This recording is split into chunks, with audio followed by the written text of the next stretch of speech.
Gravação.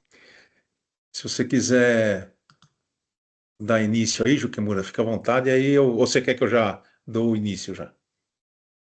Não estou te ouvindo. Pode começar, Celso. Você que comanda aí, Perfeito, por favor. perfeito. André, quer esperar mais um pouco, o doutor Ademar, para ver se ele vai entrar ou não, ou a gente pode dar continuidade? Não, pode começar. 8 horas são 8 horas, né? Então tá bom, Vamos beleza. ser britânicos aí. Então, beleza. Bom, então, hoje cabe ao programa de capacitação complementar em ecoendoscopia e endoscopia da via biliar e pancreática, né, é o Centro de Treinamento da Sociedade Interamericana de Endoscopia da SOBED, da qual a doutora Larissa Mescouto faz parte, né, ela é a nossa R3 de via biliar e pâncreas. Então, a doutora Larissa vai apresentar o caso clínico. É um caso clínico simples, não é um caso clínico complicado em relação ao diagnóstico e tudo, mas eu quero realmente discutir com vocês a conduta que a gente está tomando e agora as novas nuances que esse caso tem trazido para a gente. Então, fica bem à vontade, Larissa, para apresentar o caso clínico e a gente se coloca à disposição aí para discutir. Perfeito, doutor. Muito obrigada. Então, boa noite, gente. Me chamo Larissa, tá? Então, a gente vai discutir um caso que, que apareceu esse ano pra gente. Então, em fevereiro, dia 3 de fevereiro desse ano, a gente atendeu uma paciente, que era uma mulher de 76 anos, casada e com 3 filhos. Ela chegou com uma queixa de dor abdominal há cerca de 3 dias. Essa dor abdominal era tipo em peso, constante no mesogástrio de leve intensidade, sem fatores de melhora ou piora. De antecedentes pessoais, essa paciente ela tinha cirrose hepática por NASH, era um child A, diabetes mellitus, doença renal crônica, além de hipertensão arterial sistêmica. Em 2002, essa paciente apresentou um CA de mama esquerdo, foi tratada com uma mastectomia mais quimioterapia e, em 2013, apresentou também um CA de cólon, um adenocarcinoma, que foi tratado com cirurgia e quimioterapia. Ela negava qualquer tipo de hábitos e vícios e também os antecedentes familiares dela eram negativos. De cirurgia, a paciente ela tinha uma mastectomia esquerda, uma colectomia direita, além de diversas paracenteses de alívio por conta dessa ascite devido à cirrose hepática. O exame físico geral dela não tinha alteração, e o exame físico abdominal tinha ruídos idoáreos presentes, era um abdômen globoso, né? Indolor à palpação e sem sinais de peritonite. Esses aqui eram os exames laboratoriais também que chegaram já na admissão, tá? Ela tinha uma leve anemia, uma plaquetopenia e uma fosfatase alcalina tocada de 109. Dia 5 de fevereiro, então, ela realizou uma tomografia.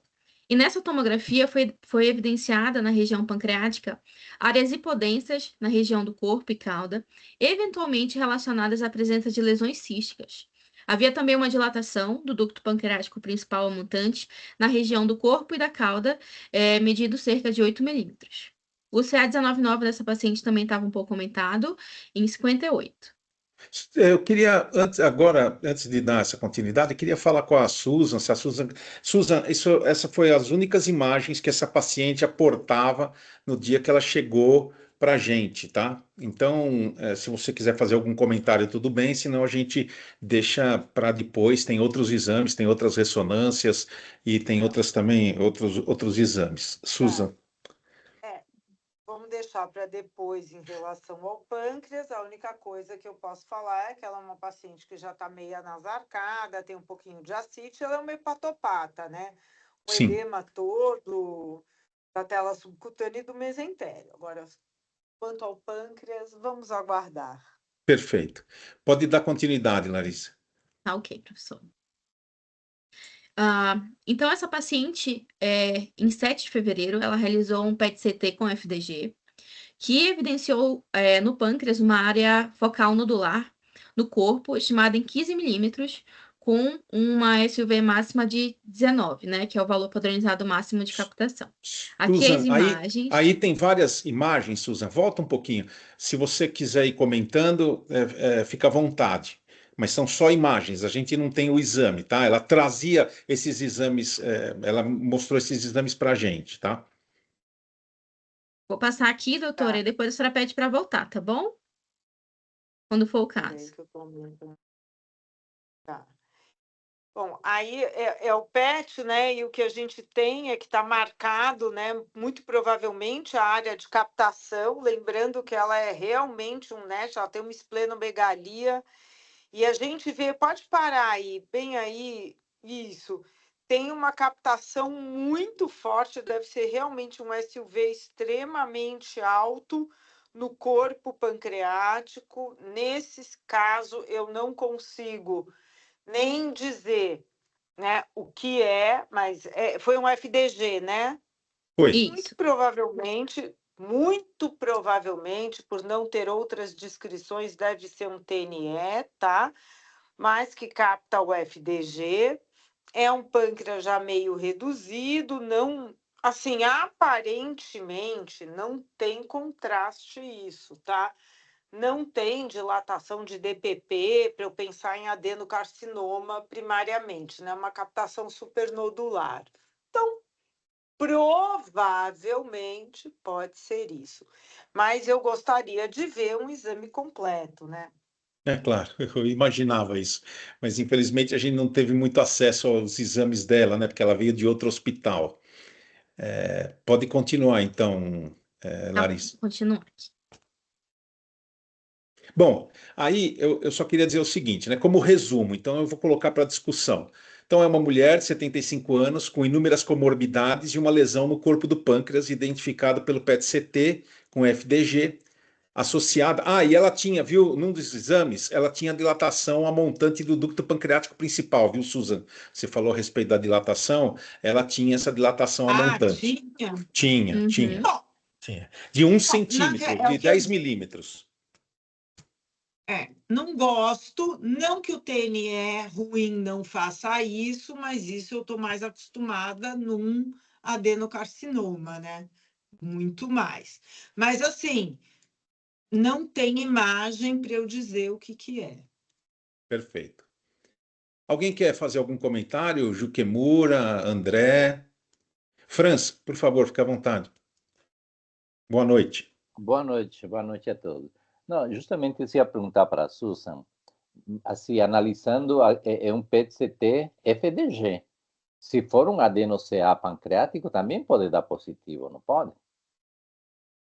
Porque se for um galho, Não, aí a gente claro. aí apostaria um neuroendócrino, mas aqui eu acho que se tem essa dilatação a montante, atrofia do corpo e cauda, em algum momento falaram, ouvi falar disso, aí também com essa captação do FDG, poderia se pensar um adeno-CA ductal, né? Porque tem um CA19 aumentado também.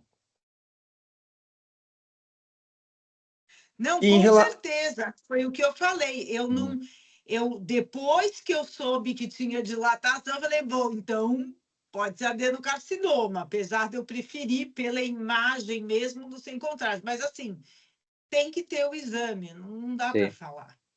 Ô, Susan, só uma pergunta, assim, para tirar uma dúvida. Qual que é a porcentagem ou qual é a chance em percentuais de um PET-CT com FDG marcar um tumor neuroendócrino? Se ele for um G3, o FDG vai marcar, né? Se ele for um G3, ou se ele for um G2 misturado com G3, ele vai marcar. Ele tem que ter componente G3 para o FDG marcar. Quer Aí dizer, a marca. chance de um G1 pequeno do pâncreas Eu uma já vi marcar, mas eu acho muito raro. Se eu muito já mais vi, raro. já vi. Já escorreguei na paçoca, mas assim, é o que temos para hoje. Tá certo. Alguém tem mais algum comentário? O que é que vocês fariam com essa paciente? Já encaminhariam para um procedimento operatório? Fariam uma quimioterapia? Uma ecoendoscopia com aquisição tecidual? Uma biópsia percutânea guiada por tomografia computadorizada ou alguma outra opção? Queria saber a opinião de todos vocês. André, Juquemura. Eco EDA, eu acho que é a opção, né? Opção C, né, Celso? Eu acho que podendo ser um indiferenciado aí, neuroendócrino, por causa desse SUV alto, que você não colocou o valor, mas como está SUV de ascendendo muito. 19, né? 19, doutor. 19? Ah, Uhum. então, um SUV alto e ainda FDG, deve ser se for um neuroendócrino, é indiferenciado. E aí ele, se tem um componente de dilatação ductal, ele está comprimindo ou invadindo, né? Apesar de ser bem nodular, então...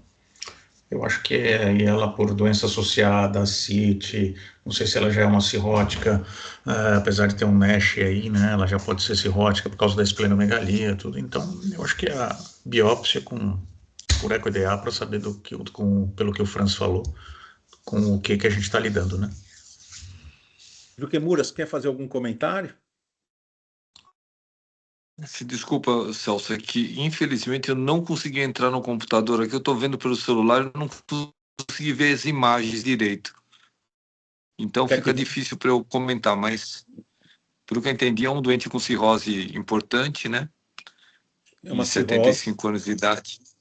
Que tem várias comorbidades. Uma lesão no PET-CT. Por que não fez uma tomografia ou ressonância bem feito, hein, Celso? Ela chegou para a gente com esses exames. Como o serviço de endoscopia, a gente recebe os pacientes dos médicos, né? E eles vêm com isso. Não sou eu que oriento a investigação. A investigação do paciente. Então, o que eu estou mostrando para vocês é a nossa prática clínica diária, ou seja, o doente chega para a gente com esses exames e a gente faz exatamente aquilo que eles pedem, né? Ou seja, no caso, essa paciente veio para a gente fazer uma ecoendoscopia para identificar que tipo de lesão era essa lesão que marcava no pâncreas, no corpo do pâncreas. Agora eu queria só saber o seguinte: ela tem uma lesão, ela tem uma cirrose. Eu quero saber assim: alguém faria um procedimento operatório nesse momento, nessa paciente, ou não? Então, Celso, eu justamente ia perguntar isso para vocês. Ela não tem condição clínica para cirurgia, é isso? Ela não tem condição clínica. Ela não tem condição clínica. Isso. Se ela não tem condição, se ela não estaria apta para um procedimento cirúrgico, que seria uma pancreatectomia corpo-caudal com esplenectomia, por exemplo, uma paciente com condições clínicas para essa cirurgia desse porte, eu acho que com uma imagem bem feita, e mais ainda com esse PET-CT captando só no pâncreas, poderia se indicar uma cirurgia direto, mas como ela não tem condições clínicas, é obrigatório saber o histopatológico. E de todas as alternativas, lógico, teria que fazer uma ecoendoscopia. Quer dizer, do ponto de vista didático, a gente pode tirar a seguinte informação: se essa paciente, mesmo com 75 anos, não tivesse nenhuma comorbidade, um PET-CT com FDG elevado, marcando, e uma dilatação a montante do ducto pancreático, você abriria a mão da ecoendoscopia com biópsia e faria a cirurgia de cara, correto? Sim, pancreatectomia corpo-caudal, sim. Queria saber se todos estão de acordo, o André, o Juquemura, nós temos aqui, o professor Ademar já acabou de entrar, se alguém quiser fazer, o doutor Edson Lobo também, estou vendo aqui, então se alguém tiver algum comentário, fica à vontade. André, você também pensa da mesma forma? Nessas condições que o Franz falou, sim, eu acho que sim. Perfeito. De acordo. Bom, então essa paciente veio para a gente. Alguém faria, por exemplo, a biópsia percutânea guiada por tomografia computadorizada nesse caso, ou faria opção pela ecoendoscopia? Oi, Celso. Oi, professor Ademar, tudo bem? Oi, boa noite a todos. Eu entrei um pouquinho atrasado aí, mas dá para ter a mesma ideia que tem o Franz. E essa última pergunta que você fez, o fato dela ser uma cirrótica e ter, acho que talvez, uma hipertensão portal importante, né? Eu acho que eu faria por ecoendoscopia. Perfeito. Então, aliás, Ô, Celso, eu não sei, eu advogo muito, se bem que aqui a gente teria que levar em consideração, mas eu acho muito que a gente, toda vez que puder ter a lesão definida, né, com anátomo patológico, eu acho que a gente tem que tentar fazer. A única dado a ser considerado aí é o fato dela ter essa cirrose em um grau mais avançado. Perfeito. Fala, Kiko, boa noite, tudo bem? Boa noite, tudo bom, Celso? Tudo Tudo jóia? bem, meu querido? Eu ia falar mais ou menos como o doutor Ademar. Eu acho que todo mundo vai mudando com o tempo, vai ficando mais calejado, os materiais diagnósticos melhoram, toda a medicina melhora. Eu não vejo muito por que não fazer biópsia em pré-operatório. Realmente eu não vejo muito por que não fazer. Entendeu? É um exame que está cada vez mais na rotina, é um exame que tá bom, tem algum grau de chance de uma pancreatite, alguma coisa, não é alto, eu acho que o grau de informação que pode dar é razoavelmente grande, eu acho que logo nós vamos começar de novo a discutir, bom, mas se é um adenocarcinoma, tem um marcador alto, será que não vale neoadjuvância também? Enfim, eu acho que a era de operar pâncreas sem biópsia está acabando. Eu acho que a gente vai partir, como em todos os... Lógico, de novo, concordo com o Franz. Olha, se eu estiver na escola, não tenho isso. Eu acho que está errado operar, não. Mas eu acho que a gente vai ter que botar na cabeça que não tem por que não ter a biópsia. Eu acho isso. Eu acho que a gente deve caminhar para isso. Lógico, olha, veio a 2 biópsias negativas, você vai ter sempre um problema. Mas eu acho que nesse caso, independente, eu tenho cada vez mais... colocado no grupo de que a gente deve fazer biópsia antes de qualquer cirurgia oncológica. E pâncreas não deixa de ser o mesmo raciocínio na minha visão atual. Perfeito. Muito obrigado pelos seus comentários aí, Kiko. Alguém tem mais algum comentário para fazer? Larissa, pode continuar, então. Pois bem, em fevereiro, então, foi optado por uma ecoendoscopia com punção, né, que evidenciou no pâncreas, na área do corpo, uma lesão sólida expansiva, hipoecóica, heterogênea, com limites imprecisos, medindo 14 por 10 milímetros, determinando uma estenose e dilatação do ducto pancreático principal montante, estimado em 10 milímetros. Foi realizada, então, uma punção, com biópsia, com uma agulha Procore, 20 gauges. Aqui é um videozinho da realização do exame que o Dr. Celso fez. Então, aqui vocês estão vendo Aqui a a lesão CIT, marcada. isso. E aqui vocês estão vendo a lesão marcada e a dilatação do ducto. Aqui está a lesão, vocês estão vendo, medindo 1,4 por 1 centímetro, com dilatação a montante do ducto, e aqui a biópsia com agulha. Alguém tem algum comentário, quer fazer? Essa é a microhistologia, tá? Pode passar. Essa foi a microhistologia realizada, tá bom? Essa microhistologia, ela veio compatível com o IPMN in situ, né? Então, o anátomo patológico, ele evidenciou um adenocarcinoma bem diferenciado e a imunohistoquímica demonstrou um HER2 com score 3. E também uma estabilidade microsatélite presente. Então, aqui vocês estão vendo o material que a gente conseguiu da biópsia, são vários cortes, a gente foi feliz, realmente com a FNB, a gente consegue material mesmo, né? São uma grande quantidade de material da região. Lembrar que essa lesão estava praticamente intraductal, ou seja, era uma lesão que estava praticamente dentro do ducto mesmo, que dilatava montante esse ducto, e parece, segundo o patologista, que se tratava de um adenocarcinoma invasivo em alguns pontos, outros não, outros in situ, derivado de um IPMN. Né? Esse foi o resultado que foi dado pelo patologista. Então, aqui vocês estão vendo o resultado. Alguém tem algum comentário para fazer? Fique à vontade, alguma pergunta? Pode dar continuidade, então. Celso. Oi? Do ponto de vista ecoendoscópico, só uma pergunta. Quando você tem dilatação de ducto ou lesão sem dilatação de ducto, riscos relacionados a procedimento para fístula e pancreatite, há uma mudança nesse sentido aí? Fístula, no caso de punção de lesão sólida, como é o caso, a chance de você ter uma fístula é assim, eu desconheço qualquer trabalho, eu desconheço qualquer caso relatado na literatura. Entretanto, pancreatite, sim. Pancreatite você pode ter. Normalmente a pancreatite está em torno de 1,5%, podendo chegar em algumas séries até 2%, né? Tá. Isso você pode ter. Agora, fístula não conheço nenhum caso descrito na literatura, absolutamente nenhum.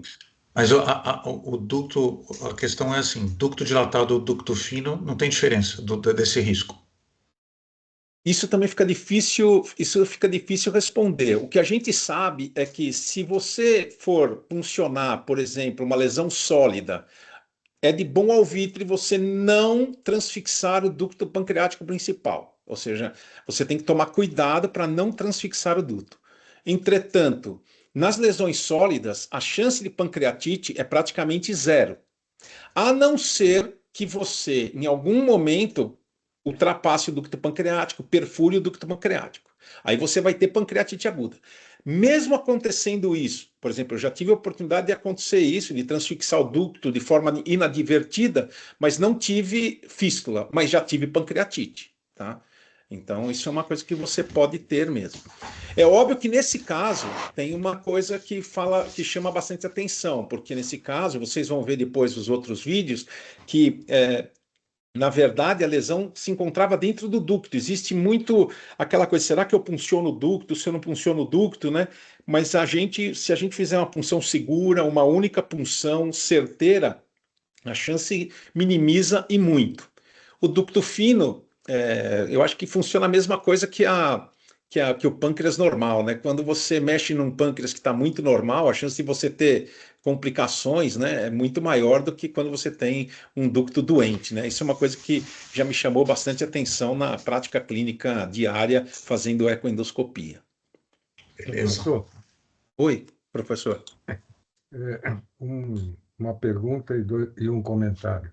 A pergunta é em relação, se tem claro assim, a pancreatite que acontece pós-punção, em lesões pancreáticas, qual a incidência, né, de pancreatites graves, de pancreatites leves, ou só pancreatite química, né, que só aumenta a milase, o doente evolui muito bem. Isso é um.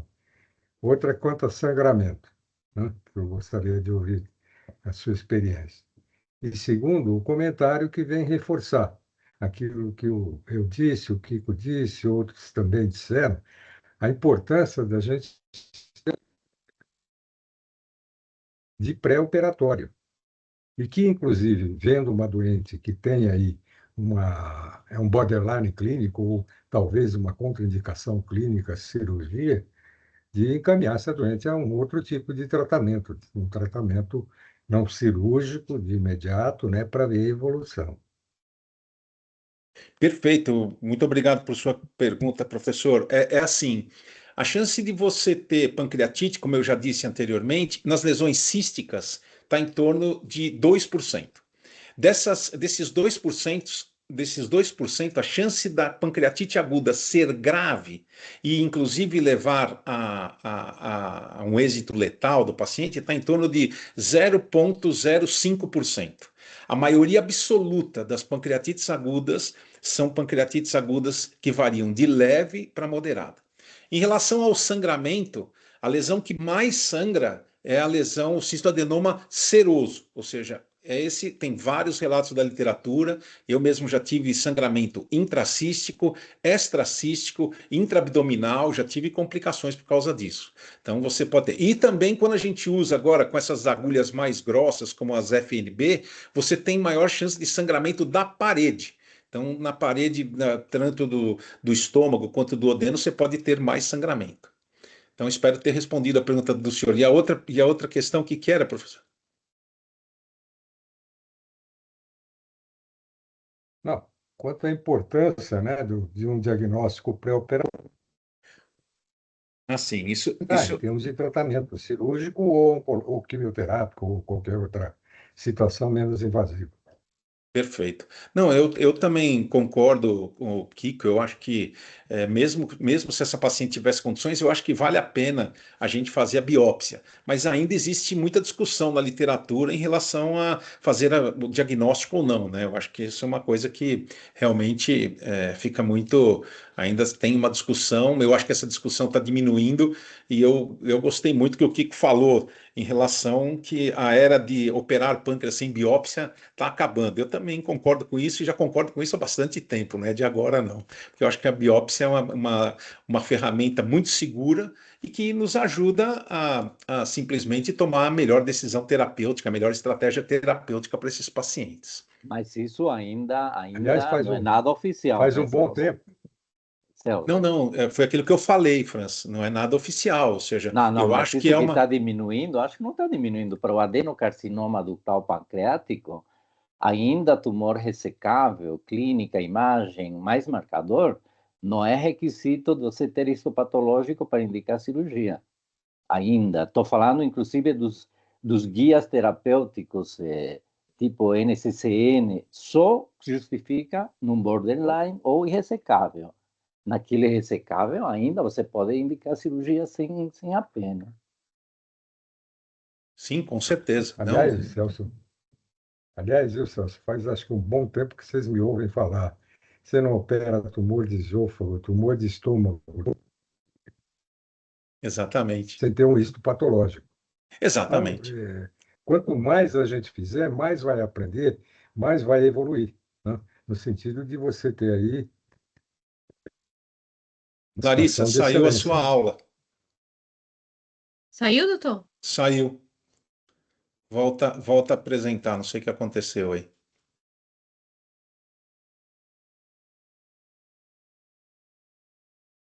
Tá conseguindo? Ah, tá aparecendo aqui para mim, não tá aparecendo para Então, vocês? não tá.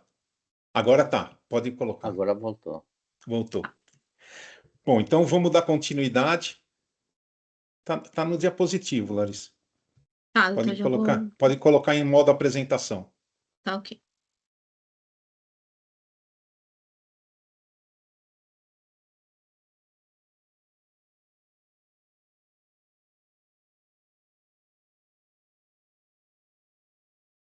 Tá aparecendo já? Tá. Tá. Bom, então, aí pode passar o próximo slide.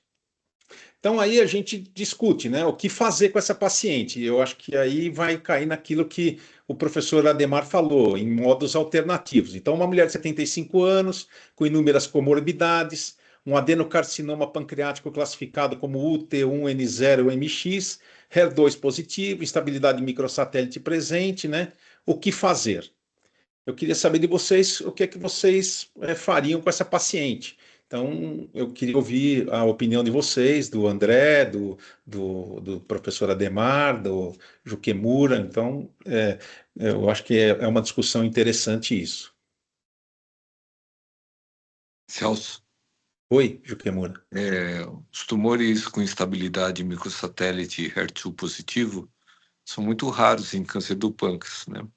Mas eles funcionam muito bem com imunoterapia. E ainda mais, agora eu não tenho conhecimento se doente com cirrose hepática, a imunoterapia pode atrapalhar.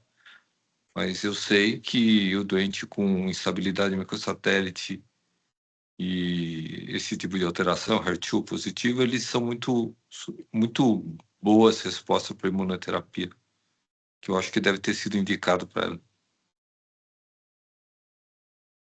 André? Celso, nos exames pré-operatórios, na radiologia lá, ela tinha hipertensão portal? Sim, na verdade, ela tem um quadro de cirrose, né? Uma cirrose Child A, mas ela tem ascite que tem sido tratada frequentemente com paracenteses. Os exames foram aqueles que foram mostrados, né? Com uma queda da plaqueta, uma plaquetopenia. 5.000. Uhum. Uma fosfatase alcalina um pouquinho elevada, não muito, né? Esses eram os exames. Uma paciente está muito bem, obrigada, tá? Do ponto de vista clínico, vive uma vida normal, tranquila, entendeu? Ela só tem que ir de tempos em tempos ao hospital. É exatamente isso. Ela tem que tratar a ascite com punção no hospital. Exatamente. Algumas punções já tinham sido feitas. Então, é uma doente borderline, né? Para pancreatectomia corpo-caudal, né? Que vai ser a única chance de cura dessa doença, né? Todos nesse ponto, todos foram unânimes, inclusive os oncologistas, o próprio cirurgião, o gastroenterologista, de que ela não tinha condições cirúrgicas mesmo, né? Ou seja, ela não é borderline, ela era realmente sem condições operatórias. Aí você tem as opções aí de ou radiofrequência ou eletroporação. Mas a eletroporação normalmente ali para corpo caudal, assim, eu só vi e só indiquei em doente lá pensando em fazer tratamento paliativo em tumor cefálico, né? A gente fez uma eletroporação quer dizer, uma radiofrequência para neuroendócrino recentemente, inclusive por punção transparente, não por ecoendoscopia, lá na Santa Casa recentemente, né? Agora, são as opções que sobram para essa doente, além do que o Jukemura falou, a quimioterapia que o oncologista que vai direcionar, né? Então, eu acho que eu fico com a C aí. Perfeito. Alguém tem alguma outra opção? Alguém faria alguma outra coisa? Professora Ademar, tem algum comentário? Dr. Edson? Franz? Perfeito. Pode... Ouvi do André, você preferia indicar ecoendoscopia com radiofrequência, André? Sim, para mim essa pergunta, professor? Não, para o André. Para o André. Sim, doutora Ademar, o item C. Eu acho que eu faria radiofrequência com quimioterapia adjuvante para essa doente. Na verdade, seria uma quimioterapia ali paliativa, né? Provavelmente você vai controlar a doença dessa doente aí, porque ela não tem condição cirúrgica, né? Eu faria isso. Eu teria mais a tendência de indicar antes a quimioterapia, principalmente depois do comentário do Jukemura, né? Para ver, num curto espaço de tempo aí, talvez, qual é a evolução. E aí ver se a gente coloca essa doente em condições mais adequadas e fazer um tratamento mais invasivo. Perfeito. O Jukemura falou ali da cirrose, imunoterapia, né? Da cirrose e imunoterapia, né? Tem que ver a condição hepática lá, a hepatotoxicidade da droga em relação a fazer o tratamento quimioterápico, né? Então, isso aí tem que ser um tumor board aí para discutir todos esses aspectos aí, né? Dessa doente aí. Acho que o Franz quer falar. Por favor, Franz, fique à vontade. Celso, uma pergunta. Na sala, atualmente, tem nesse momento algum oncologista? Sabe por quê? Porque eu gostaria de perguntar se houver algum oncologista para adenocarcinoma do pâncreas, como o Juque falou agora há pouco, que o HER2 é muito, muito raro. E em mama, lógico, tem a quimioterapia alvo, né? Serve para isso. Mas em pâncreas, tem alguma novidade quando é um HER positivo, enquanto a tratamento sistêmico? Se houver algum oncologista, eu gostaria de saber se muda a quimioterapia, esse marcador. Algum oncologista na sala? Acho que não. Não. Tá. Não. A única coisa que eu sei é que realmente o Jukemura tem razão. HER2 positivo, instabilidade microsatélite presente no adenocarcinoma ductal do pâncreas, ele é realmente muito raro. Entretanto, nos adenocarcinomas derivados do IPMN, essa raridade não é assim, ou seja, é um pouco mais frequente, né? Ou seja, nesses casos você pode ter esse tipo de formação, né? Ou seja, um HER2 positivo e uma estabilidade microsatélite. Agora, em relação à imunoterapia no câncer de pâncreas, a gente sabe que não tem, pelo menos, não tem nenhuma novidade, né? Ou seja, não atua muito bem. Tanto que a radiofrequência tem sido usada, inclusive, para aumentar, e vocês vão ver, eu vou mostrar aí depois alguns trabalhos, para aumentar essa possibilidade, né, da utilização da imunoterapia depois da radiofrequência. Mas então pode dar continuidade, Larissa. Perfeito, professor. Então, foi optado pela realização de uma ecoendoscopia com radiofrequência, né? Então, só para relembrar, o corpo tinha uma lesão sólida expansiva, né, hipoecóica, heterogênea, com limites imprecisos que media 14 por 10 milímetros, né? E determinava uma estenose e dilatação do ducto pancreático aumentante. Realizada, então, a radiofrequência com 3 aplicações de 50 watts e 600 ohms com uma agulha EUSRA de 10 milímetros, né? Qual foi o aspecto após as aplicações? Houve uma diminuição do tumor e o seu esbranquecimento total. Vou mostrar para vocês aqui um vídeo com o exame e a realização da radiofrequência. Aqui a marcação da lesão. Agulha.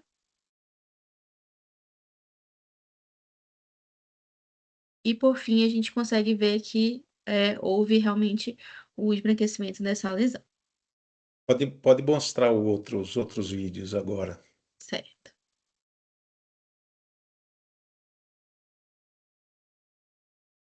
Então, aqui vocês estão vendo, nesse vídeo de cima, vocês estão vendo o momento da primeira aplicação. Aqui está a lesão. Se você puder ir mostrando com a seta Aqui a no lesão zoom. no primeiro vídeo. E aí vocês estão vendo, né? Normalmente a radiofrequência causa um esbranquiçamento da lesão, como vocês estão vendo. E na de baixo é a segunda aplicação.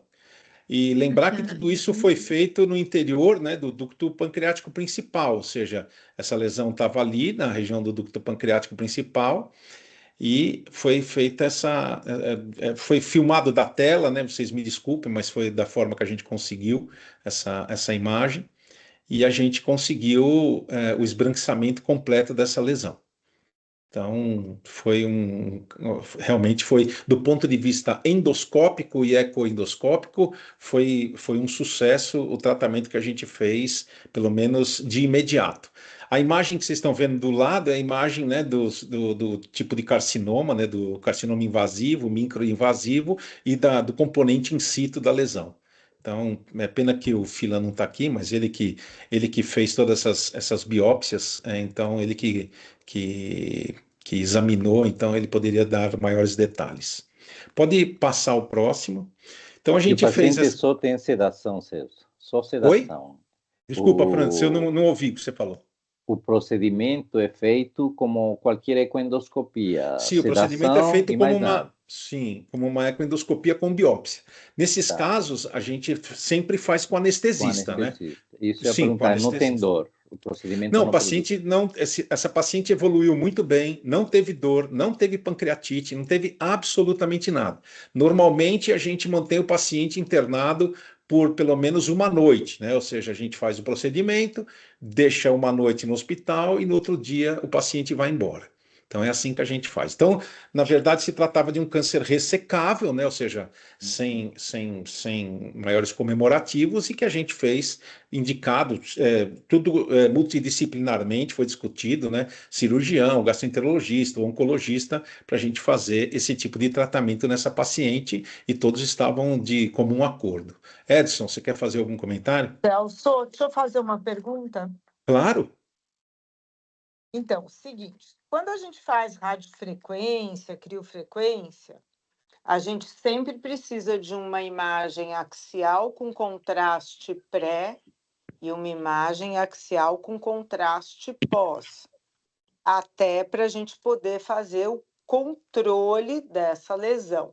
Então, quando a gente faz no rim, a gente faz antes, vê como que é a vascularização, faz depois e vê o decréscimo da vascularização. Quando eu fazia em mama, a gente fazia uma ressonância antes e uma ressonância depois. O que você usa como critério de controle? Porque a gente sabe que o ultrassom a gente fica branco e fica cego depois. A gente não tem esse controle. Excelente pergunta, Susan. A gente está. Veja bem, nós estamos fazendo radiofrequência há pouco tempo. Nós começamos a radiofrequência em 2021. Nesse meio tempo, nós já temos aproximadamente quase 40 pacientes tratados, entre tumores neuroendócrinos e câncer de pâncreas. Eu vou mostrar para vocês depois a nossa casuística com câncer de pâncreas, tá? Então, a gente está fazendo isso caso a caso. por exemplo, nesse caso, nós usamos o PET, ou seja, nós usamos o PET-CT, porque tinha uma área marcada, né? Então eu pedi para o pessoal fazer um novo PET-CT dessa paciente, e aí vocês vão ver. Então, nesse caso, eu fiz isso. Agora, tem alguns casos que eu estou usando o fluxo, né? O fluxo vascular através da ressonância. Inclusive, já foi até objeto de um estudo que já foi publicado, né? Foram um conjunto de 4 casos de tumores neuroendócrinos que a gente fez a ressonância nuclear magnética antes e depois, né, avaliando o fluxo vascular. E realmente chamou bastante atenção, porque ele mostra mesmo que pode desaparecer completamente o fluxo vascular desses pacientes, Susan. Não sei se eu respondi sua pergunta, mas eu tenho que dizer para você que nós também estamos aprendendo. E a literatura também está aprendendo em relação a isso.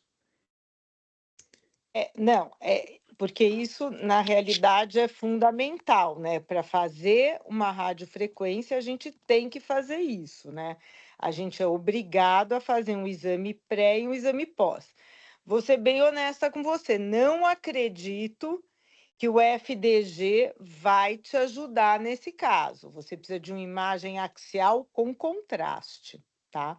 Então, Perfeito. essa é a minha opinião. Perfeito. Edson? Oi, boa noite, Boa noite. Celso. Boa noite a todos. Ainda não cumprimentei.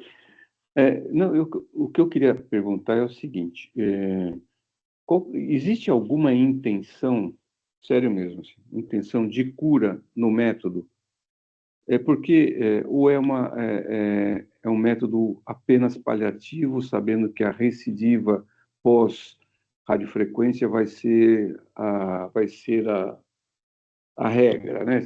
Nós estamos esperando que ele vai ficar controlado por algum tempo, mas que depois a lesão vai recidivar. Eu estou falando isso porque eu tive um caso recente de um adenocarcinoma ductal de corpo do pâncreas, e que o doente foi para a mesa com 85 anos e teve uma parada, suspenderam a cirurgia antes, né? Teve a parada na indução, e aí indicaram radioterapia para esse tumorzinho, né? Que era um tumor pequeno, menor do que esse aí. O doente viveu 3 anos. Se esse doente, que nós estamos discutindo hoje, se essa doente viver 3 anos, eu acho que vai ser um excelente resultado. Agora, existe chance de cura ou a gente está propondo uma paliação? O que nós estamos propondo para ela? Eu tenho que ser bem honesto para você, Edson. A gente, nesse caso, entre aspas, a proposta é paliativa. Paliativa. Entretanto, a gente precisa aprender com o método. Eu acho que é um método que não tem essa resposta na literatura, entendeu? Então, por isso que eu acho que vale a pena fazer. O intuito é destruir o tumor, então a gente está tentando destruir o tumor, e se essa paciente realmente, como você disse, conseguir sobreviver por mais do que 3 anos, o resultado vai ser um sucesso total, e é isso que a gente vai ver, né? Eu acho que é isso que a gente vai conseguir identificar fazendo esse tipo de procedimento. Mas eu tenho que ser honesto para você, eu não sei se o tratamento vai ser curativo ou se ele não vai ser, mas eu acho que é uma possibilidade de tratamento que a gente tem para esse tipo de paciente. Não sei se você entendeu o que eu quis dizer em relação a isso. Não, eu acho que está ótimo, porque ela é uma doente que não tem outra opção. Não tem condições. Né? Não tem condições, então exatamente. Tudo vale, mas eu queria saber que era um pouco mais do que o que a gente está propondo para ela. Agora pode dar continuidade, Larissa. Vamos ver agora o que vai acontecer, porque a gente está acompanhando essa paciente, tá? Uhum. Aí nós pedimos, conforme a Susan falou, nós pedimos um exame que a gente pensou que pudesse ser um bom exame, né? Então, tá aí. Perfeito. O exame. Então, o PET-CT com FDG foi repetido em julho de 2025. E no pâncreas, não se identificava mais a área focal de aspecto nodular na projeção do corpo do pâncreas, que previamente era hipermetabólica. Status pós-ablação. Atualmente, observa-se formação hipoatenuante sem atividade glicolítica. Não se caracterizam mais as pequenas áreas focais adjacentes à cabeça e ao processo uncinado do pâncreas, e também há uma estabilidade metabólica glicolítica e tomográfica dos linfonodos proeminentes agrupados na região paraórtica do retroperitônio inferior. Aí aqui algumas imagens, doutora. Essas são as imagens, tá, Susan? Se você quiser fazer algum comentário, fique bem à vontade. Mas o que a gente percebe é que nas imagens, 4 meses depois do procedimento, né, não havia mais marcação, né, dessa área, ou seja, não havia mais atividade glicolítica dessa área. A priori, a nossa conclusão foi que esse exame foi um bom exame para avaliar de forma imediata, ou seja, nos 3 primeiros meses, né, foi feito com 4 meses, de que a radiofrequência agiu bem, né, naquilo que a gente tinha como intuito, que era o quê? Tentar destruir o tumor. Então, quero saber a sua opinião, Suzy, o que é que você acha? Eu acho que é interessante, a gente vai aprender com Veja isso. só, o PET aqui não mostra atividade, o que não significa que você tem ou não tumor aí, né? O PET é extremamente específico, mas a sensibilidade dele para lesões menores que 1 centímetro é baixa. Perfeito. E o que é que você achou em si do resultado do PET, comparado com o outro? Pode passar o próximo diapositivo? Aqui, doutor, peraí. Aqui é a comparação, doutora, Oi, do exame realizado em fevereiro para o realizado em julho desse ano. PET, e você faz uma radiofrequência. Oi? Alô? Oi, estão Desculpa, me Susan, não te ouvindo? ouvi, não te ouvi. Estão me ouvindo? Agora Sim, sim. Estão me ouvindo? sim. Sim, Você faz uma radiofrequência. O que você procura não é o tumor mais central, mas é o tumor mais. É lá que ele não funciona tão bem, ou é lá que ele vai recidivar, é na periferia. Então, é por isso que o PET não é um bom marcador de radiofrequência. A gente precisa ter um exame realmente axial com contraste, que aí ele vai ter mais sensibilidade. E isso a gente vê, e aí eu tenho também que comentar a pergunta do Edson. Edson, a radiofrequência, a CRIO ou qualquer método ablativo, ela é curativa, ela não é paliativa, ela não nasceu para ser paliativa, ela nasceu para ser curativa. Basta determinar em quais casos ela vai ser curativa. Então, a gente sabe que no rim ela é curativa, no fígado ela é muito curativa quando bem indicada, na mama, quando ela tem boa indicação, ela é curativa, na tireoide ela é curativa, e a gente tem que estudar. Eu acho que o TNE vai ser extremamente curativo. O adenocarcinoma, eu tenho minhas dúvidas. perfeito, Susan, perfeito, é isso mesmo. Eu também penso exatamente como você tá falando. Alguém tem algum comentário, alguma coisa que tem mais evolução dessa paciente? Celso, Oi. muito legal essa abordagem, né? Eu já tinha lido alguma coisa sobre as opções aí, né? Está se fazendo muito em via biliar, que é o Habib, né? Que é o catéter com radiofrequência transtumoral para colangiocarcinoma, que é a semelhança de adenocarcinoma pancreático, né? Ele também é um adenosoma, mas que é muito esquirroso e fibroso, né? Entendeu? E os resultados no tumor, quando você vai paliar para desobstruir e fazer controle local, têm sido bons. Então, eu acredito que a experiência vai mostrar, obviamente, mas é capaz que tenha resultados de controle local melhores que só quimioterapia sistêmica, mas é uma coisa que só o tempo vai dizer. Mas a gente está com doente para fazer esse tipo de terapia lá, não pancreática, mas para colangiocarcinoma e no tumor esquirroso, a radiofrequência tem ido bem. Tem ido bem nesses casos. Então, E a eu literatura concorda acredito com que você. então eu acredito que a resposta no tumor esquirroso é um perfil fibroso, os adenocarcinomas pancreáticos, a gente sabe disso, pouco vascularizados, fibroso, desmoplásticos. Talvez o resultado seja bom mesmo. Perfeito. Obrigado por seu comentário, André. Pode continuar, Larissa. Perfeito, professor. Então, em julho, ele fez uma ressonância. Susan, se você quiser fazer o comentário, essas são as imagens que eu consegui, né? Não consegui abrir o procedimento para mostrar, então são as imagens que eu consegui, são as imagens chaves que eles colocaram no exame. Se você quiser fazer algum comentário, por favor. Se a senhora quiser que eu volte, doutora. Bacana. Então, peraí, então, vai voltando. Volta, aí a gente tem uma área bem cística e a área da radiofrequência. E onde está o contraste? Pode clicar mais uma aí. Aí é o T2. Isso. Pode mais uma. Então, na realidade, veja só. Eu não sei se esse cisto aí, esse cistinho Não, que esse é o ducto mostrado pancreático principal. Então, e a lesão era o que está mostrado aí, mensurada, né? Exatamente. Então, aí é que tá. Eu não tenho parâmetro para dizer, e eu não estou vendo a fase com contraste, eu não tenho parâmetro para dizer se essa lesão tem atividade ou não. Ela me parece necrótica, porque o ADC me parece um pouco alto. Linguagem de radiologista, tá?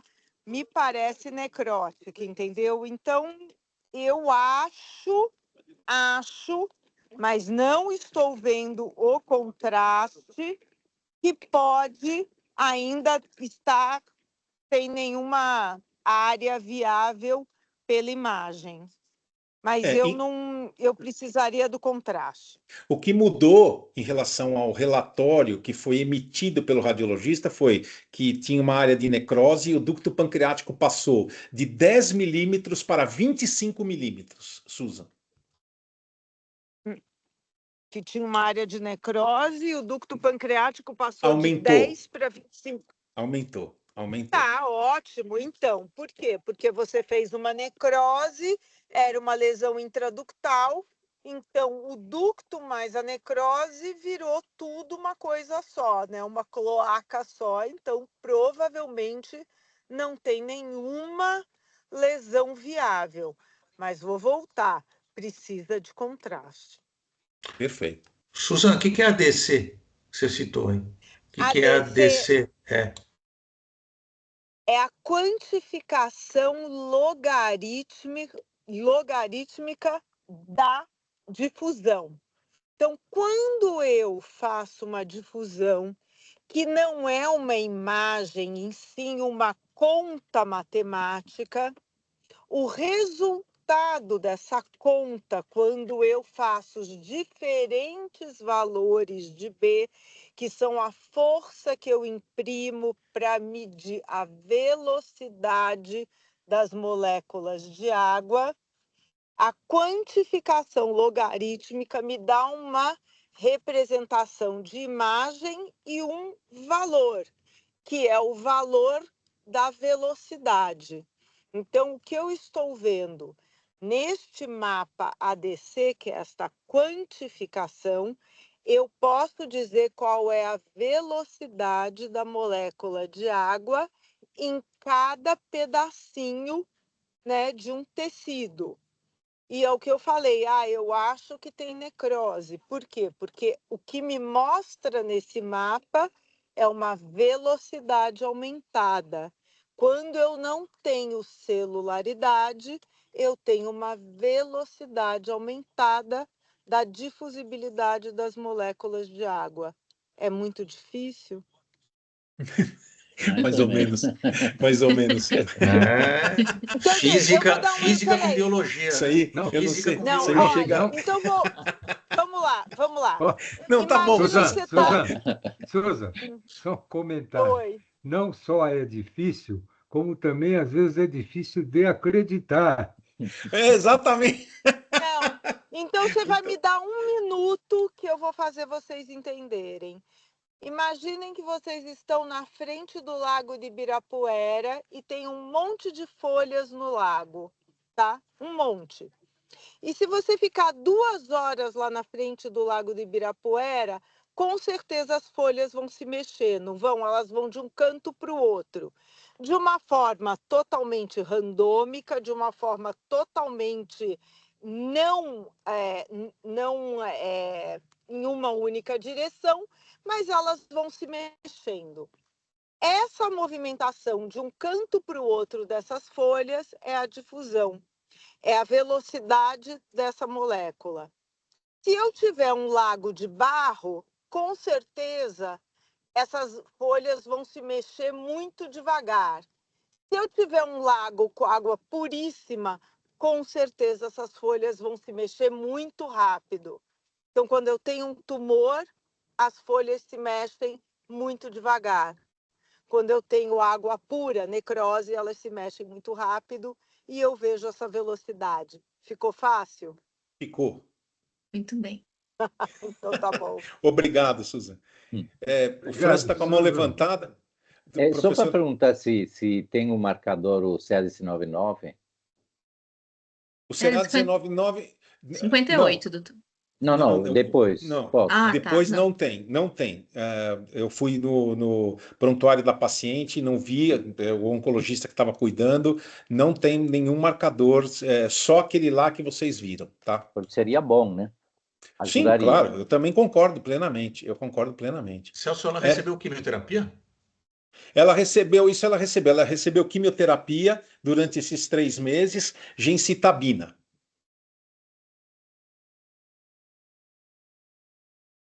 Mais alguma pergunta? Edson? Oi, você falou que era um caso simples. Você mentiu. Pô, meu, não, realmente não é para qualquer um, não. Bom, tá desculpa, certo. é só uma brincadeira, vai em frente. Vamos lá, Larissa, então, pode tocar. Perfeito, doutor. Então, ela realizou um terceiro PET, dia 15 de outubro de 2020. Esse agora é recente, tá? O PET que ela fez. Pode ir. Perfeito. E nesse PET, havia um aumento das dimensões da formação hipoatenuante no corpo pancreático, persistindo sem atividade glicolítica. Entretanto, houve um aparecimento de 2 áreas agrupadas hipermetabólicas junto à borda esquerda da formação hipoatenuante descrita anteriormente, suspeita para processo neoplásico em atividade. E aqui, doutora, as imagens desse último PET-CT que ela realizou. Conversei com a radiologista, Susan, e ela disse o seguinte, que a lesão não tem mais aquela atividade glicolítica que ela tinha anteriormente. Entretanto, a periferia da área parece com uma atividade glicolítica, mas muito pequena, tá? Não sei se você quer fazer algum comentário a respeito disso. Vamos lá, vamos fazer um paralelo de quando a gente faz uma radiofrequência em outro lugar. Muitas vezes, a periferia, ela tem uma área, abre aspas, de inflamação, né, de regeneração do próprio tecido normal, por exemplo, do fígado, do rim. Então, eu não sei, porque eu não tenho experiência em FDG e PET-CT, como que é a atividade da periferia. Com certeza, isso aí não é uma marcação fortemente positiva.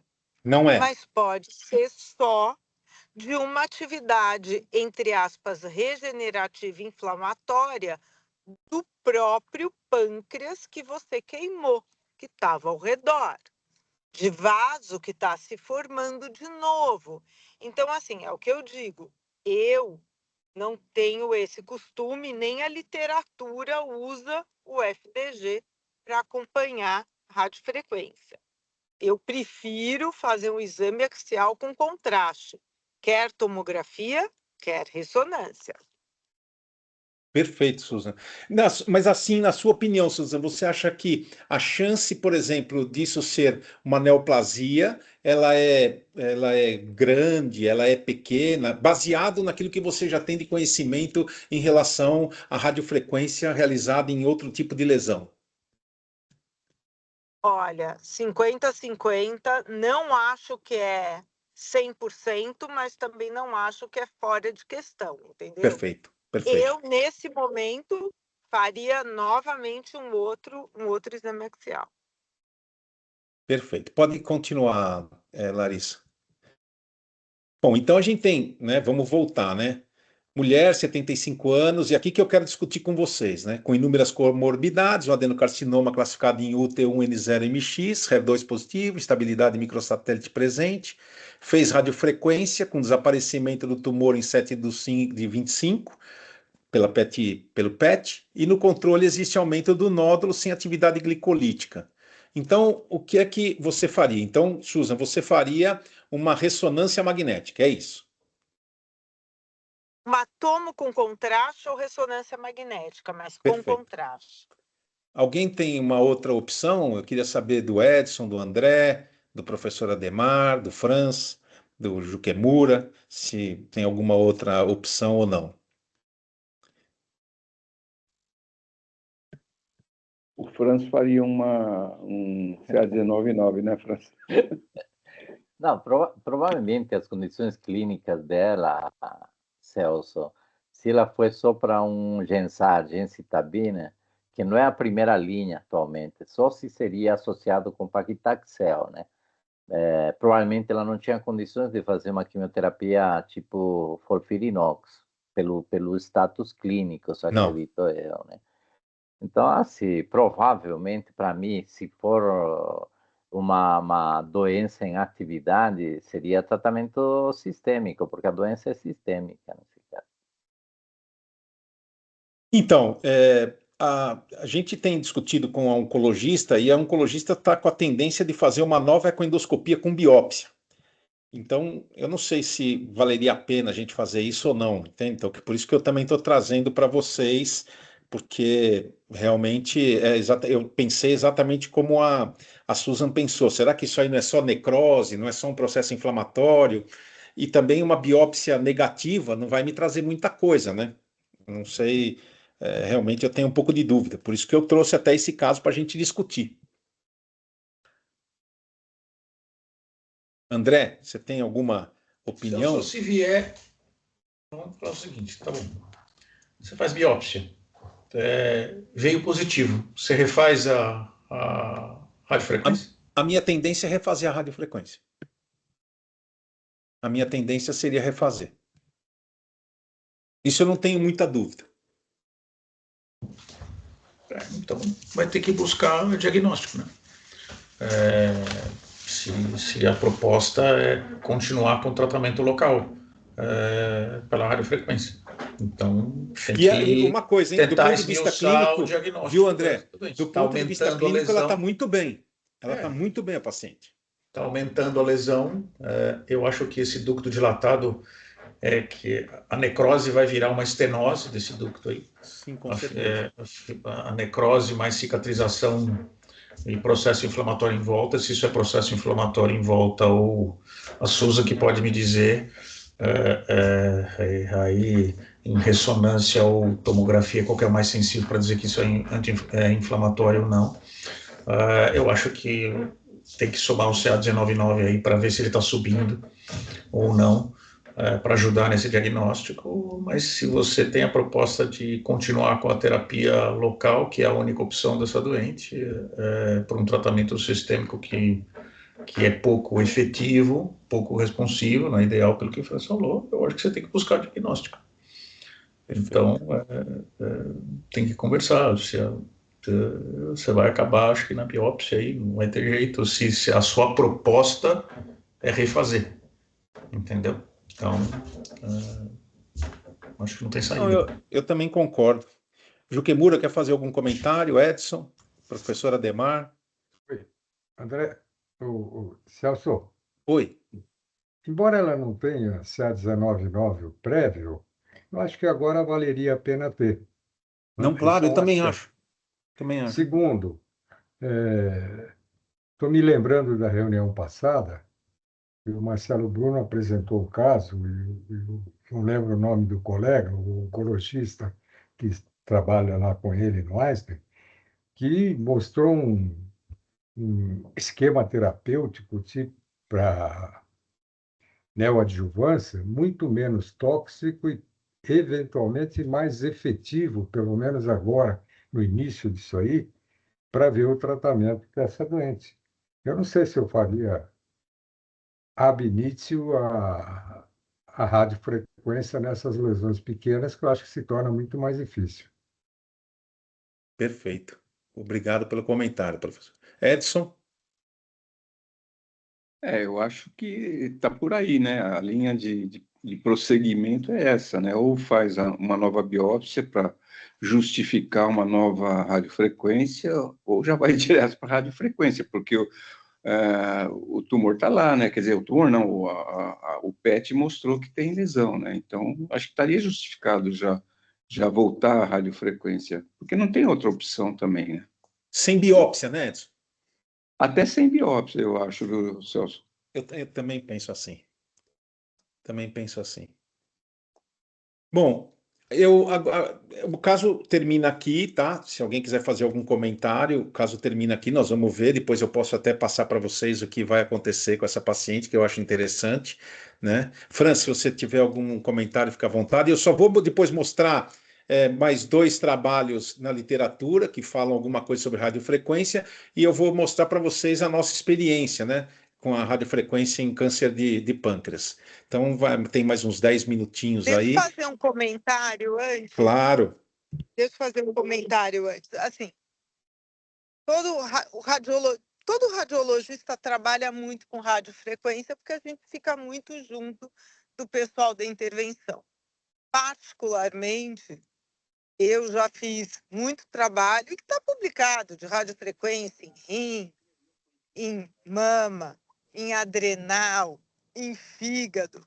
Então, assim, se tem uma lição que a gente tem que aprender, e veja, eu acho esse caso maravilhoso porque poucas pessoas têm a capacidade e a possibilidade de fazer em pâncreas. É muito difícil você arrumar um grupo que queira fazer no pâncreas. Então, tem todo minha admiração. Mas, como alguém que já fez e faz, um conselho. Por mais que você receba os casos dessa maneira e o médico falar, faz aí uma biópsia e vamos fazer, eu acho que vale dar um passo para trás, fazer os exames todos que são necessários, porque o controle da radiofrequência não é fácil. O controle da imagem da radiofrequência, ela é tricky, ela é difícil. Então, assim, em todo momento deste caso, eu não vi um controle, um exame adequado, entendeu? Não leve isso como um comentário que possa denegrir o caso, pelo contrário. Mas isso é aprendizado. Então, assim, para você fazer uma radiofrequência, ainda mais num lugar nobre e difícil como o pâncreas, eu acho que você tem que se cercar absolutamente de todas as ferramentas. Porque chegar e ter um PET onde aparece uma captação mais ou menos e começar a assumir, será que a gente faz outra radiofrequência com biópsia, sem biópsia, já queima, não queima? Calma, isso aí pode nem ser tumor. Exato. Então, assim, eu acho que a gente não pode ficar assumindo, né, atitudes e procedimentos sem a gente ter certeza do que a gente está vendo. Então, essa é a minha mensagem. Não, perfeito, Susan. E eu acho que a sua mensagem é importantíssima, porque se você vai na literatura, tenho estudado muito radiofrequência ecoguiada em pâncreas, tenho acompanhado praticamente todos os trabalhos que saem publicados, e a maior dificuldade que nós temos na radiofrequência do pâncreas é saber como fazer o controle. A gente não sabe. A gente não sabe se faz o controle por tomografia computadorizada com contraste, não sabe se faz com ressonância, não sabe se faz com ecoendoscopia, por exemplo. Então, o grande problema hoje da radiofrequência é exatamente como fazer o controle. Eu acho que você está totalmente certa. E a gente está aprendendo, está tateando, né? Se você vai nos trabalhos. Eu vou mostrar para vocês agora os trabalhos que a gente selecionou, e vocês vão ver a grande dúvida dos trabalhos é exatamente como controlar esses pacientes. Essa é a grande verdade. Eu acho que agora pode passar os 3 casos, né? Os 3 trabalhos, e depois a gente vai mostrar o nosso. Então, pode ir, Larissa. Perfeito, doutor. Então, esse trabalho é de 2023, né? E fala sobre a ecoendoscopia com radiofrequência e como ela aumenta a liberação de antígenos tumorais e promove uma imunidade antitumoral. No câncer de pâncreas, esse fato ele acaba sendo crucial, né? Onde os ensaios clínicos recentes de imunoterapia não resultaram em mudanças substanciais na sobrevida global.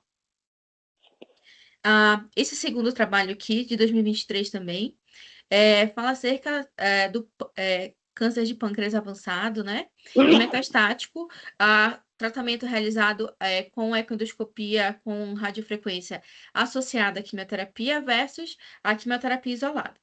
Então, a terapêutica realizada associada à ecoendoscopia com radiofrequência, ela apresentou uma taxa de crescimento mais lenta, maior taxa de necrose tumoral, além de diminuição na pontuação da dor desses pacientes. E agora aqui um terceiro trabalho, né, de 2024, que fala sobre a ecoendoscopia com radiofrequência para o tratamento desse adenocarcinoma ductal pancreático. E conclui como uma técnica minimamente invasiva e segura, né? E que pode ter um papel bastante importante como terapia direcionada para esse tratamento local de casos que são considerados irressecáveis, né? E também como uma alternativa para paciente com algum tipo de contraindicação cirúrgica. Ela pode contribuir para a redução do volume tumoral com potencial aumento da sobrevida global em casos não metastáticos. E aqui, esse aqui é um trabalho que o Dr. Celso comentou, que ele está fazendo também com um grupo de médicos sobre os desfechos clínicos da ecoendoscopia com radiofrequência como uma terapia local no carcinoma pancreático sem condições cirúrgicas. Então, a ecoendoscopia com radiofrequência no carcinoma pancreático, ela surgiria como uma alternativa para o tratamento local. E quais são as possíveis indicações para ela? Câncer pancreático borderline, sem resposta à quimioterapia neoadjuvante. Câncer pancreático metastático e câncer pancreático ressecável, sem condições cirúrgicas. O objetivo era analisar a viabilidade e a segurança da ecoendoscopia com radiofrequência e tinha como intenções diminuir a massa, melhorar a imunologia tumoral, bem como abolir os sintomas para melhora da qualidade de vida desses pacientes. Então, foi feita uma corte retrospectiva de 2021 a 2025, com uma coleta de dados prospectiva. Pacientes sem condições clínicas para serem submetidos à cirurgia foram público-alvo, e todos os pacientes realizaram ecoendoscopia com aquisição tecidual e microhistologia. Então, pacientes com câncer pancreático borderline metastático foram submetidos à quimioterapia antes da realização da radiofrequência. Foi realizada uma única sessão de radiofrequência com eletrodo de agulha de calibre 19 gauges com uma ponta ativa de 10 milímetros. Esse trabalho tinha como desfechos primários avaliar a viabilidade, segurança e o acompanhamento clínico desses pacientes, e também tinha como desfechos secundários analisar as variáveis do desempenho da ecoendoscopia com radiofrequência, análise do controle local e a qualidade de vida e a sobrevida global desses pacientes. Então, como resultados, foram avaliados 17 pacientes no total. Desses, 12 tinham câncer de pâncreas borderline, 4 tinham câncer de pâncreas ressecáveis e apenas um metastático. O sucesso técnico da radiofrequência foi de 100%. Tivemos poucos efeitos adversos leves, né? Apenas 3 casos. 2 apresentaram sangramento e 1 colangite. No follow-up de 6 meses, a sobrevida global foi de 59%, né? Totalizando 10 pacientes. Desses 6 eram borderline e 4 ressecáveis. Então, houve uma melhora significativa do estado geral desse paciente. E também houve uma redução do volume tumoral com um decréscimo de 34%, né? Com uma média de redução de 31 para 23 milímetros. Então, nesse follow-up de 6 meses, houve uma necrose pós-tratamento em 6 desses 10 pacientes vivos, e a média de sobrevida em pacientes com câncer de pâncreas borderline e ressecável foi de 8,8 e 10 meses.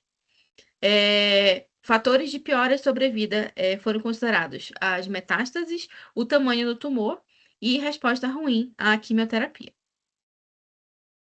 E como conclusão, esse trabalho concluiu que a econdoscopia com radiofrequência para tratar o câncer de pâncreas é uma técnica minimamente invasiva, ela é fácil e segura e pode ser uma opção de tratamento local, né, para câncer de pâncreas borderline sem resposta à quimioterapia ou câncer de pâncreas ressecável com contraindicações cirúrgicas. E também contribui para a redução do volume tumoral e um potencial aumento da sobrevida e da qualidade de vida em pacientes sem metástases e com tumores pequenos. Então é isso que a gente tem observado, né, que a gente, desde 2021, a gente tem feito, né, junto com a colaboração com o pessoal da cirurgia do Hospital das Clínicas lá em Ribeirão Preto, a gente tem feito essa pesquisa, né, ou seja, com esses casos. E aquele vídeo que vocês viram foi o primeiro caso que a gente fez, um caso de uma paciente, inclusive mãe de médico, que foi uma opção, depois dela ter feito uma quimioterapia, depois ter feito uma radioterapia, e a gente indicou, e ela durou aproximadamente, foi mais ou menos, acho que 26, 28 meses, não me lembro muito bem, mas eu tenho os dados aí. Então, queria saber os comentários que vocês têm, se vocês têm alguma pergunta, alguma ideia, alguma coisa. Eu acho que esse é um método novo, fácil, não é difícil de ser realizado, mas eu gostei muito daquilo que a Susan falou em relação àquilo que a gente deve fazer, né? Ou seja, eu acho que esse é em relação ao controle desses pacientes. Então é isso. Estou aberto aí à discussão. André, quer fazer algum comentário? Edson?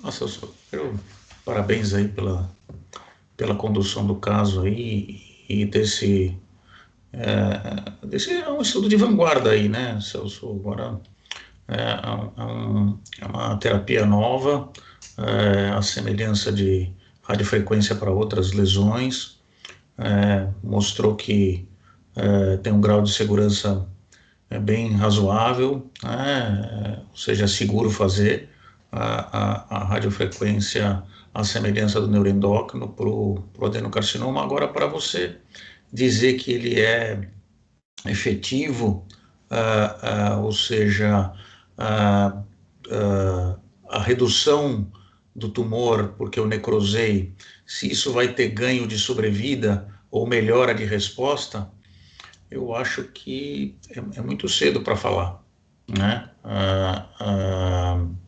Com um número pequeno, e você teria que randomizar, né? Então você teria que ter o doente que faz só químio ou químio e rádio comparado com o que faz químio associado à radiofrequência, né? O mesmo tipo de doente, tamanho igual, entendeu?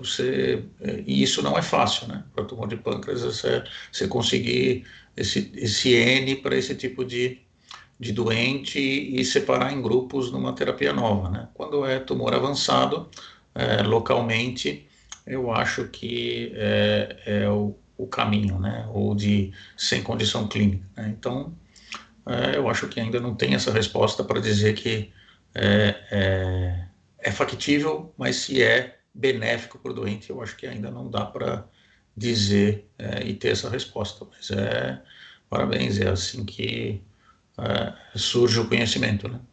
Então, eu acho que tem que esperar esses resultados virem aí, para saber se ganha sobrevida numa doença que é super agressiva, né?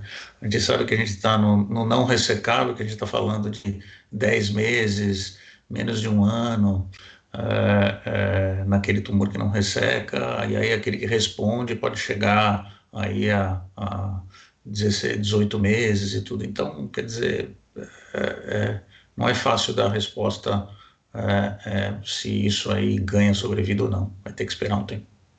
Mas parabéns. Perfeito. Muito obrigado, André, pelos seus comentários. Edson?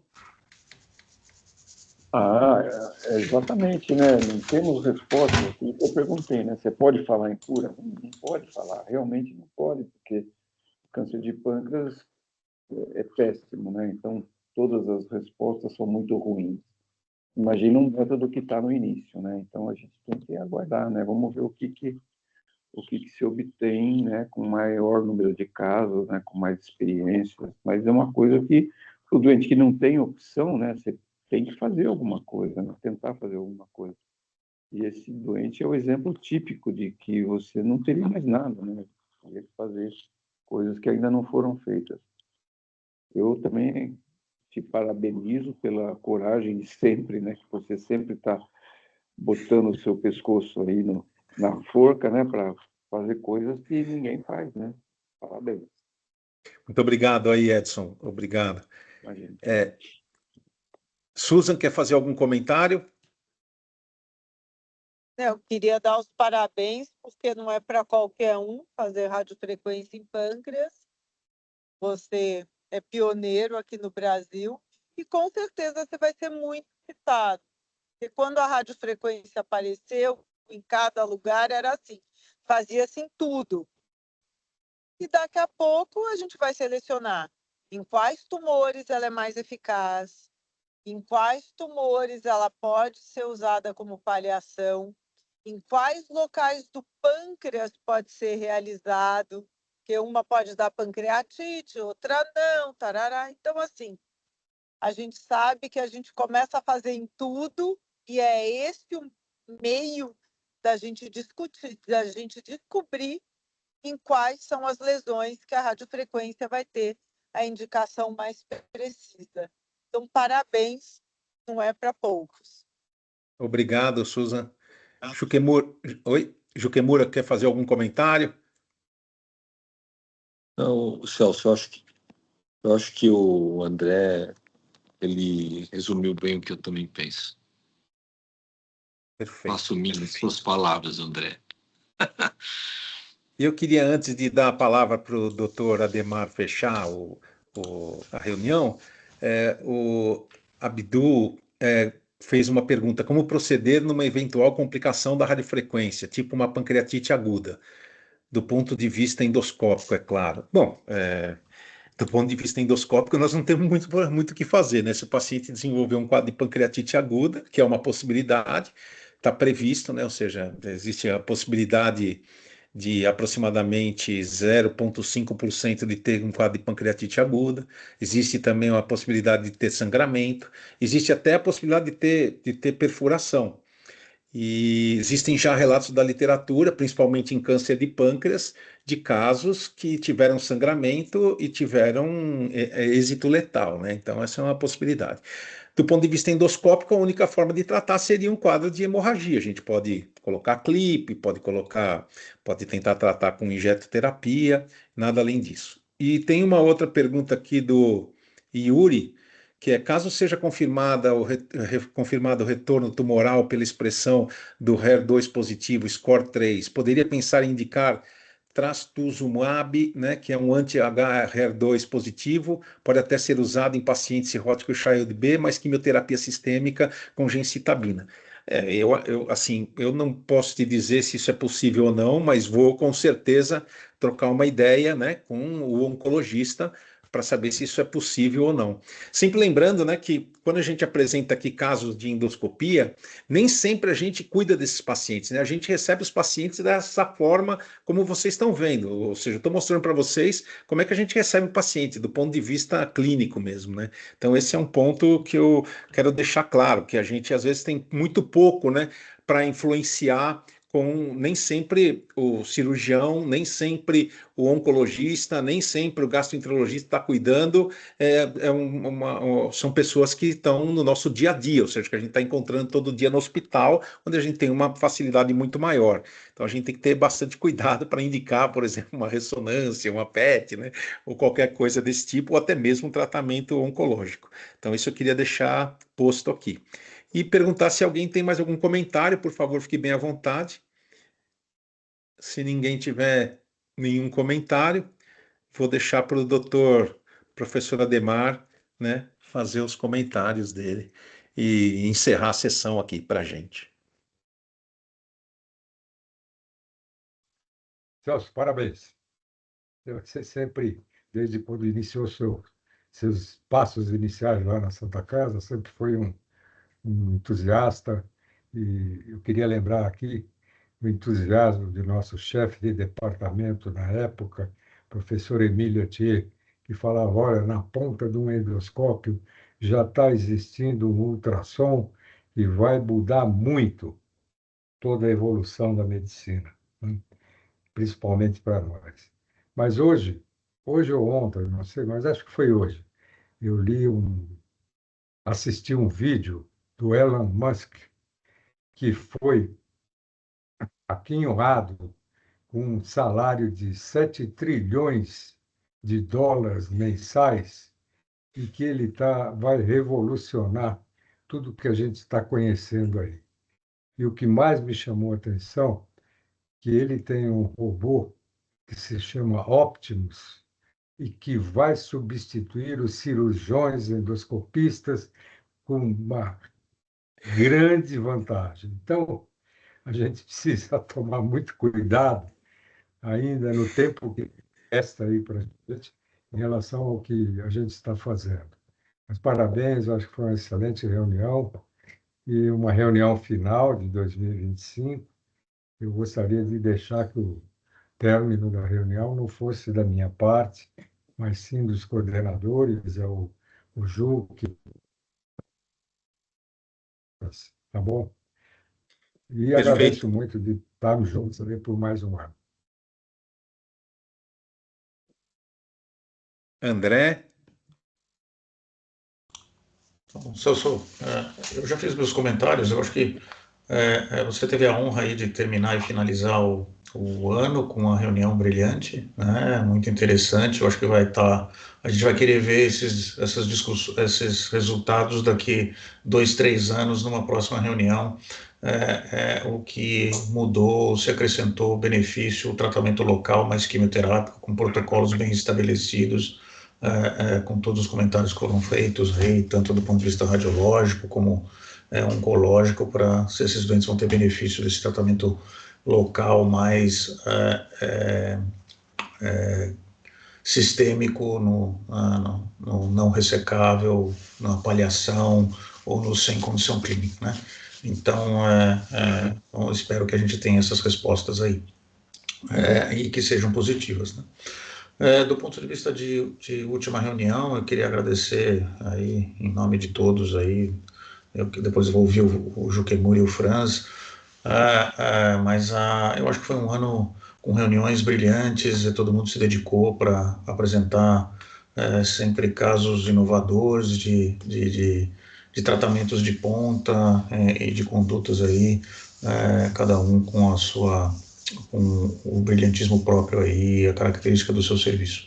Nós tivemos uma reunião do meio do ano que foi muito bacana, né? Foi nosso quarto encontro internacional aí, que eu acho que foi bem sucedido, com convidados internacionais de peso, né? E discussões boas. A gente espera isso no ano que vem também, né? E para comemorar o ano, a gente sempre faz o jantar de final de ano, né? Que é em dezembro, né? E nesse ano a gente não vai ter o patrocínio aí da Abbott que a gente teve nos anos anteriores aí, né? Que tinham reuniões aí quando chegou o pessoal de Ribeirão, foi acrescentado no ano passado, né? Quer dizer, nesse ano, e aí e a reunião no ano passado também. Então, nesse ano, eu acho que vai ser por adesão de novo. E aí eu conversei com o doutor Ademar, e aí nós retornamos ali numa das opções ali no Dibaco, né, que o doutor Ademar fazia essa reunião clássica na gente ali na churrascaria lá no Dibaco. Então, todos vão estar convidados aí. O dia vai ser uma segunda, terça-feira, porque segunda-feira não abre restaurante. Então, acho que a gente lança no grupo lá. Quem quiser aderir, aí tem as condições, a gente vai lançar no grupo as condições aí para aderir, né? As duas opções para aderir e fazer a nossa confraternização de final de ano. Então, queria agradecer novamente o prazer de estar com vocês e participar dessas reuniões aí, que sempre a gente continua aprendendo depois de... Quantos anos a gente tem, doutor Ademar? Já tem 30 anos aí? Quantos anos a gente tem de GEDP?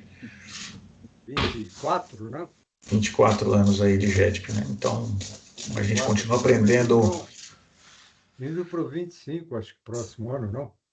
Então, 25 anos aí de GEDP, e a gente continua aprendendo com um órgãozinho de 70, 80 gramas ali no retroperitônio, a gente continua aprendendo coisa nova, né? Então, é muito legal. Tá? Então, parabéns e obrigado a todos aí. Juquemura e França.